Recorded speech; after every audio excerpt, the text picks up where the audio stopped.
Kannur Anjarakandy dental college വിദ്യാർത്ഥി നിതിൻ രാജിന്റെ മരണത്തിൽ വിവിധ ദളിത് സംഘടനകൾ ആഹ്വാനം ചെയ്ത ഹർത്താൽ തുടരുന്നു. സമരാനുകൂലികൾ സംസ്ഥാന വ്യാപകമായി വാഹനങ്ങൾ തടഞ്ഞു. പലയിടത്തും സംഘർഷ സമാന സാഹചര്യവുമുണ്ടായി.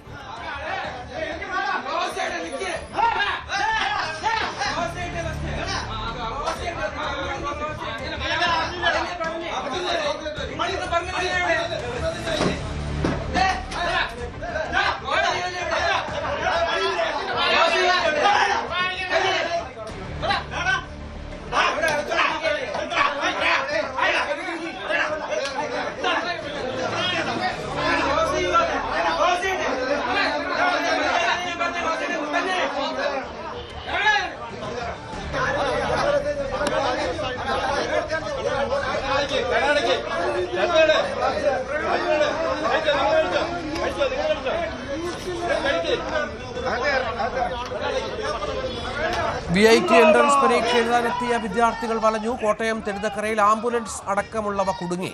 പത്തനംതിട്ടയിലും വ്യാപകമായി വാഹനങ്ങൾ തടഞ്ഞു. അടൂരിൽ യാത്രക്കാരെ സമരാനുകൂലികൾ തടഞ്ഞത് പ്രതിഷേധത്തിന് ഇടയാക്കി.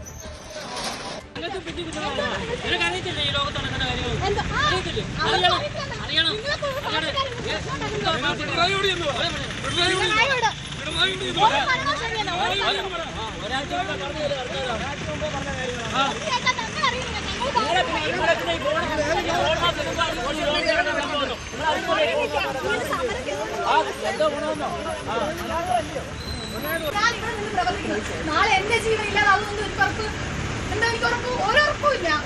എവിടെയായാലും ഞാൻ തുറന്നു പറയുന്നത് ഞാൻ തുറന്നു പറഞ്ഞിരിക്കും. ഹർത്താലുകാരോട് നമുക്ക് പ്രത്യേകിച്ച് ഒന്നും പറയാം. അവര് ചെയ്യട്ടെ. നാളെ ഒരു കാലത്ത് നമുക്ക് അവർക്ക് ഇതുപോലെ സാഹചര്യം. തിരുവനന്തപുരത്ത് ഹർത്താൽ ശക്തമായി. തമ്പാനൂർ ബസ് സ്റ്റാൻഡിന് മുന്നിലടക്കം KSRTC ബസ്സുകൾ തടഞ്ഞു. MG റോഡിലെ മുഴുവൻ കടകളും സമരക്കാർ അടപ്പിച്ചു. കടകൾ അടയ്ക്കാൻ തയ്യാറാകാത്തത് സംഘർഷത്തിനിടയാക്കി.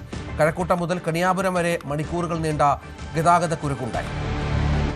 നിതിൻ രാജിന്റെ മരണത്തിന് ഉത്തരവാദികൾക്കെതിരെ ശക്തമായ നടപടി ആവശ്യപ്പെട്ടുകൊണ്ടും റാം ഉൾപ്പെടെയുള്ള അധ്യാപകരെ അറസ്റ്റ് ആവശ്യപ്പെട്ടുകൊണ്ടും 52ഓളം സംഘടനകൾ നടത്തിയ ഹർത്താൽ തിരുവനന്തപുരത്ത് അതിശക്തമായി മാറുകയായിരുന്നു. രാവിലെ മുതൽ സമരാനുകൂലികൾ KSRTC ബസ്സുകൾ ഉൾപ്പെടെയുള്ള ഗതാഗത സംവിധാനങ്ങൾ തടഞ്ഞു. തമ്പാനൂർ ഉൾപ്പെടെ ആശുപത്രിയിൽ